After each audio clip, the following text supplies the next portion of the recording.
So, we're back. Make sure we're broadcasting here.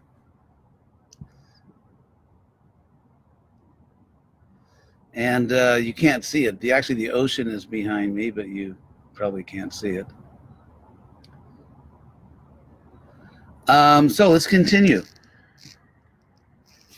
So in this fourth incarnation of Krishna, Turiya, in the fourth Dharma Kala Sarga, in the creation of a portion of Kala, Naranarayana, and celibacy. So just as the incarnation of Narada illustrated that whole dimension of Vedic culture, which is the Tantra literature, which is so important in our philosophy. And so here, Naranarayan are introducing another important aspect of spiritual life and Vedic culture, which is controlling our lust, because there are basically these two, you could say, psychological vectors or motions or directions. One is trying to enjoy and exploit, and the other is trying to serve and love. And so celibacy is sort of a radical form of not self-denial, but it's actually self-affirmation. But it's of denying the lower self, denying the selfish part of us. And of course, as we know, too much austerity is not a good thing. It actually makes spiritual life impossible. Too much. Krishna says in the Gita, he says, "Yukta hara viharasya, yukta chestasya karmasu," that we have to be moderate in dealing with all of our human needs and bodily needs. There has to be moderation. But of course, if someone is able, if someone has that special gift or is spiritually advanced and can practice strict celibacy, that's a very positive, powerful affirmation of one's spiritual identity and saying that I'm not the selfish part of me. Of course, according to Bhagavad Gita, just fulfilling your basic needs, eating, sleeping, for most people, some form of contact with the opposite sex, and so on, recreation, it's not necessarily gross selfishness, but it is a concession to the fact that we have a material body. So, but that whole idea, the whole notion that there is value in denying selfishness, that there is value in trying not to exploit the world, including our own body, but there is value in affirming one's own spiritual identity and that identity is a soul that wants to love and to serve and to give real happiness to others rather than try to exploit the world for oneself. So that is a very central, it's a very fundamental truth about spiritual life and Krishna consciousness. And one aspect of it, one option for some people is strict celibacy, and that was introduced by Narayan Rishi. So that incarnation also introduced something important in Krishna conscious culture. So Panchama, the fifth, Kapilo Nama was named Kapila, and Siddhesha, he was the lord of perfected beings, and Kala Viplutam Provacha Surya Sankhya, that Sankhya philosophy had been lost over time, and he again spoke it. He actually spoke it to his mother. Interestingly, his famous conversation with his mother, teaching her Sankhya in the third canto of the Bhagavatam, is not mentioned here. Rather, it said that he taught it to Asuri. He obviously taught it to many people. Tattva Grama Vinirnayam. And so Sankhya is also important because it's a whole way of understanding the material world and ultimately the soul. So Sankhya, the word Sankhya comes from the word Sankhya. Kya means to narrate or explain. Your movement. Kya means to explain or recount, and sang means completely. So anyway, to make long story short, the word Sankhya means a number, or it's the verb to enumerate. And so Sankhya, from the word Sankhya, literally means enumerating how many fundamental real things there are in the world. And this is very important because, for example, is there a separate real thing, which is a soul? Or is what we call the soul just a combination of material elements? Fundamental particles or fundamental elements. So, or is there a real thing, which is God? Or is that just part of our psychology? So if you think about it, figuring out what fundamental real things exist in the world is important. And the name for a fundamental real thing in Sanskrit is tattva. We often translate tattva as truth. It actually means a fundamental real thing. And so in Sankhya philosophy, a tattva grama meaning or explaining the fundamental real things that exist. And so that whole approach, which of course obviously includes science, because science is trying to figure out what are the ultimate fundamental real things. At one point they thought atoms are fundamental, but then it turns out they're not, because atoms are made up of a bunch of other things, such as protons, neutrons, electrons, and God knows what else. And so, and that's a big debate right now. Can consciousness be reduced to material elements? Or is consciousness a separate, fundamental, real thing? Which of course we know it is, but that topic is coming up a lot now in science and philosophy in the modern world. And so, apart from the Sankhya taught by Lord Kapila, which is of course the ultimate truth of things, it's a whole methodology. It's a way of trying to understand reality, which is still used today constantly by philosophers, by scientists, and so on. So that whole approach, trying to understand what are the fundamental real things, that was originally introduced by Lord Kapila, who's a fifth incarnation. Do we have time for one more?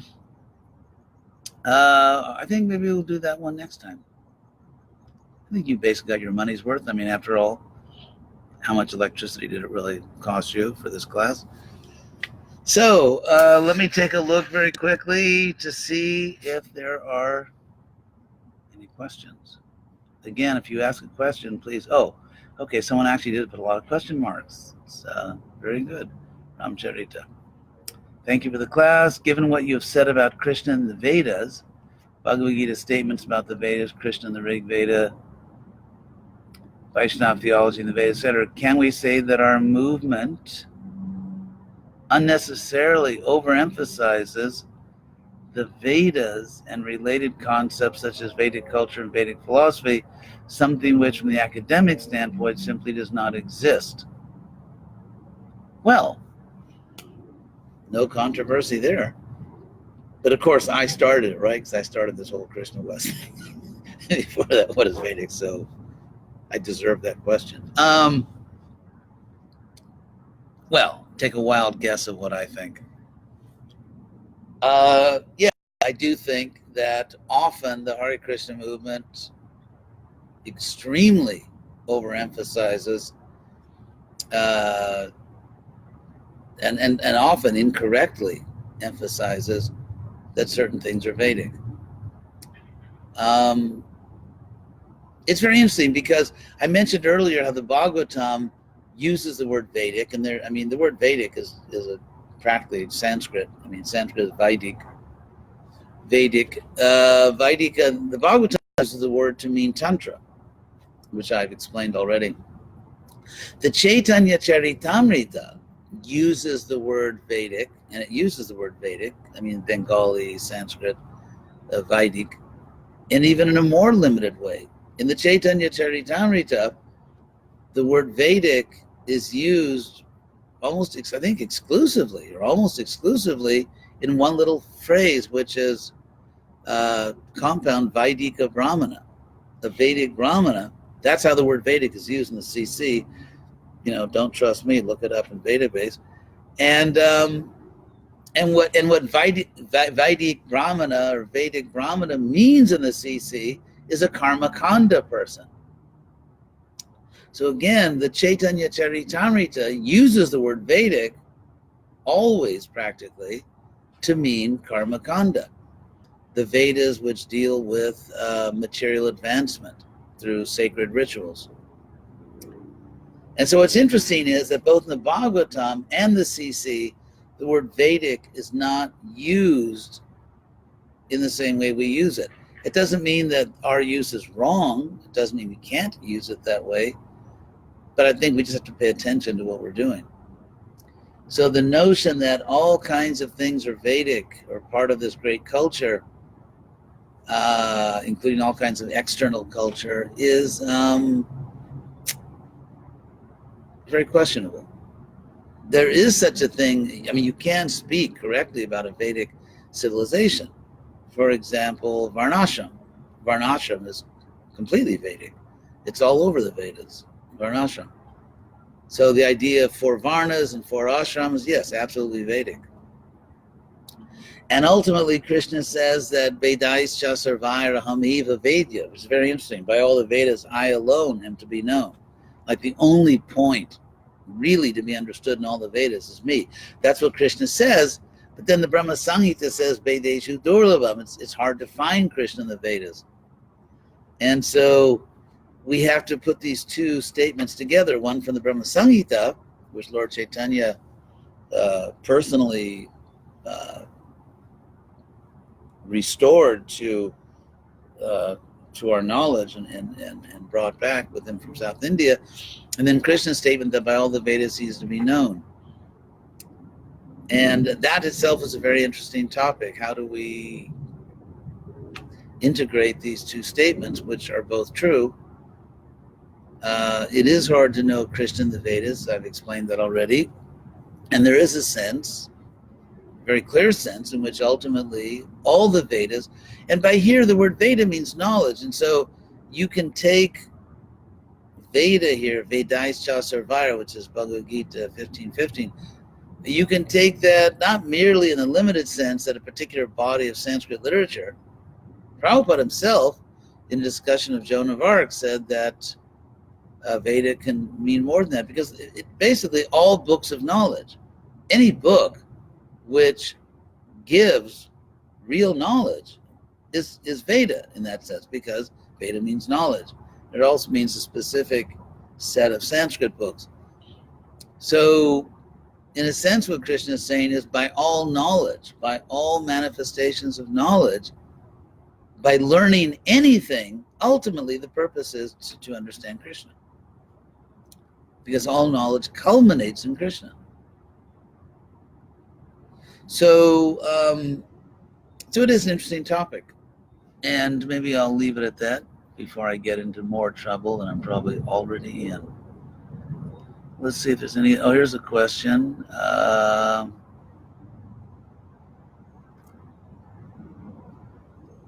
With so many negative qualities that are self-evidently manifested in the age of Kali, how can one attain equilibrium as prescribed or advised in the Gita? Join the Hare Krishna movement and practice bhakti-yoga. That's really what we can do. Question. Can we call devotional service as karma? Or what is the difference between action and Krishna consciousness, karma and devotional service, or it's the same thing? Oh, old friend Bhakti. Yeah, so, yeah, the word karma has different meanings. So if we use karma in the sense of just action, any action is karma, then bhakti yoga is karma. Krishna himself speaks about his karma, his divine karma. He obviously doesn't mean that, he has karma in the sense that he's getting reactions. He means my divine action. So if we use the word in the sense that Krishna uses, I think it's Gita 4:6, then yes, we can talk about bhakti yoga as karma. And of course, there's karma yoga. The difference between karma yoga and bhakti yoga, if you pay a slight additional fee, I'll explain that. Actually, if you look at Prabhupada's Gita, it's clear that Prabhupada is using the terms karma yoga and bhakti yoga sometimes synonymously or almost interchangeably, and yet there is a difference. The difference is that when your life is really focused on your own propensities, like you're an artist or you are a business person or a musician or whatever, banker or whatever. So that's really kind of what you do, but you offer it to Krishna. You want to do it in a spirit of devotion. And so you're basically pursuing your career, you're absorbed in your career, your family, but you offer it to Krishna. So that's karma yoga. Bhakti yoga has this sense where what you're really interested in is Krishna. So a karma yogi and a bhakti yogi can be the same person. At one stage where a person's really into their career or their family, I'm not saying we should abandon our families when we come to the stage of bhakti, but you could say in a somewhat mundane sense, and I think we know what that means, we're adults. So, but if someone is really into their human life, so to speak, but they have enough knowledge and sincerity to ultimately want to offer to Krishna in some way, that's karma yoga. But when your attachment to Krishna becomes stronger, so that really what you care about is serving Krishna, but you still have duties, you still have a job, you still have family duties, which, as we know, are not always so spiritual because you have children. Often, that's usually often husbands and wives produce children, and the children they're not always pure devotees. They don't always take up spiritual life, and yet they're your children, and you have to take care of them. Sometimes your spouse is not, God's gift to Krishna consciousness. And so if you have a spouse or if you have children who are not really into Krishna consciousness very strongly, which, as we know, happens sometimes, it's still your family. You still have to take care of them. Prabhupada did that. And so inevitably, even if your real love is Krishna, you have to perform all kinds of duties. And so the more direct service to Krishna becomes your desire and just what you're able to do in life, the more it becomes bhakti yoga. But it's really kind of a continuum. It's really kind of a continuum where the emphasis is more and more on Krishna. Okay? From Memphis, do we create karma doing devotional service? Absolutely not. If not, why not? Because Krishna doesn't want to give you karma. Why does Krishna give you karma at all? After all, that's what the Brahma Sankhya says. Karma just twindra gopam atavendra mahosa karma bandhanu rupa phalabhajana atanoti. Very interesting. This literally means that Krishna extends, or Krishna imposes, the acceptance of the fruit of your karma on everyone from, it's very interesting, just twendra gopa matavendra, whether you're just a little insect or just some tiny little creature, which is called Indra Gopa, some little worm or insect or something, or all the way up to Indra. So from Indra Gopa, which is a pretty low birth, all the way up to Indra, whoever you are, you're going to get your karma. And of course, in the case of a worm, it's karma from a past conscious life, more conscious life. But still, Krishna imposes karma on everyone. And he imposes karma because you're not performing the duty of a soul. The duty of a soul is to serve Krishna. That's Sanatana Dharma. So if I'm not doing that, I get a reaction. I'm learning. Krishna's teaching me. But if I am serving Krishna, then he does not give us karma because we're doing the right thing. How can we practice bhakti while still living, quote unquote, normal lives in a Western context? Do we have to reject Western literature, the arts, etc., if we want to take devotional service seriously. No, you don't. I mean, obviously, it's just like, anyway. The first letter I ever wrote to Prabhupada was in 1969, September, about 50 years ago. I wrote a letter. I just joined the Berkeley Temple. I was a 20-year-old brahmachari. And I wrote Prabhupada a letter asking him if I should stay in school at Berkeley or drop out and just do service. And Prabhupada told me to stay in school because he said that I needed to have a good education in order to preach Krishna consciousness to educated people. Prabhupada did not tell me, just read my books. I think he did tell some people that, but Prabhupada maybe saw that different people had different inclinations. But Prabhupada told me that I should get a good education, which means reading all those books, in order to be able to preach effectively to educated people. And apart from that, well, that's a big deal. As far as the arts, I think we have a lot to learn about art. For example, when Prabhupada wanted the devotees to develop dioramas, which was a project kind of annihilated by the digital age, because now you do everything digitally. But he sent all these top artists like Bharadraj and others, I think Muralidhar, to Mayapur, to West Bengal, to learn from diorama gurus. And they weren't devotees, they just knew how to make dioramas. And so we have to learn if we want to produce art, either musical arts or visual arts or literary arts. As I just finished a novel, which I hope you all read, and I hope you will all buy at least 108 copies, if not 1,080, which is better, or 10,800. But anyway, so in order to learn how to write a good modern novel, I had to study that. I had to read, well, I can't stand 21st and 20th century novels. I mean, 99% of them I just don't like it. I studied 19th century novels when the world was a little more decent and sane in some ways. So I had to study to learn the art. Another thing is that I found that my ability to understand the Hare Krishna movement, where are we going? Where are we not going? What's going to work? What's not going to work? My understanding of that has been dramatically, radically enhanced by studying history of religions, sociology of religion. It has given me extraordinary insights. Of course, some people will say deviations, but I'm pretty sure I can prove my points logically.